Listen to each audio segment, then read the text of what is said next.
జగన్మోహన్ రెడ్డి గారు మాట్లాడుతూ మేమేదో ప్రాధాన్యతలు మర్చిపోయాం, మారిపోయారు అధికారంలోకి వచ్చిన తర్వాత, మరింత బాధ్యతగా పనిచేస్తున్నామనేటువంటి చెప్పదలుచుకున్నాం. ఆయన ఏదో తల్లికి వందనం మర్చిపోయారు, లేకపోతే రైతుకు భరోసాను ఇవ్వడం లేదు, డబ్బులు ఇవ్వడం లేదని మాట్లాడుతూ ఉన్నారు. మేము చాలా స్పష్టంగా ఈ ప్రభుత్వం వచ్చిన వెంటనే నువ్వు చెప్పినట్టుగా 250 రూపాయలు 250 రూపాయలు 250 రూపాయలు సంవత్సరానికి పెంచకుండా ఒకేసారి పెంచి పెన్షన్ల 4000 రూపాయలు వాళ్ళ చేతికి అందివ్వడం జరిగినటువంటిది జగన్మోహన్ రెడ్డి గారు గుర్తుంచుకుంటే మంచిది. మా గ్యాస్ సిలిండర్ల పథకాన్ని కూడా వెంటనే మేము ప్రారంభించడం జరిగింది. తల్లికి వందనం కూడా స్కూల్స్ ఓపెన్ చేయగానే ప్రారంభిస్తామని చెప్పడం జరిగింది. కేంద్రంతో పాటు రైతుల కార్యక్రమాన్ని అనుసంధానం చేసి రెండింటిని సింక్రనైజ్ చేసుకుని వాళ్ళతో పాటు రిలీజ్ చేయాలని డిసైడ్ చేయడం జరిగింది. ఒకవైపు సంక్షేమాన్ని టేకప్ చేస్తూ మరోవైపు అభివృద్ధిని కూడా పరుగులు పెట్టించే దిశగా ఉన్నాం. మీరేం చేశారు? 5 ఏళ్లలో పోలవరం ₹1 విడుదల చేశారా?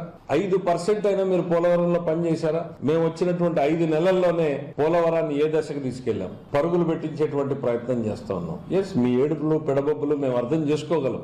మీకు అధికారం లేదనేటువంటి ఒక దుగ్ధతో మీరు మాట్లాడేటువంటి మీ మాటల్ని కూడా మేము అర్థం చేసుకోగలం. కనీసం ప్రజలకు మంచి జరిగేటప్పుడు మౌనంగా ఉండండి. పోలవరం చేయడం తప్పంటారా? పోలవరం కోసం కళ్ళ ముందు మేము చేస్తున్నటువంటి ప్రయత్నాలు మీకు కనపడడం లేదా? మీరేదో తల్లికి వందనం అని మాట్లాడుతున్నారు. సొంత తల్లికి వందనం పెట్టలేని మీరు తల్లికి వందనం పథకం గురించి మాట్లాడితే ఎట్లా జగన్మోహన్ రెడ్డి గారు?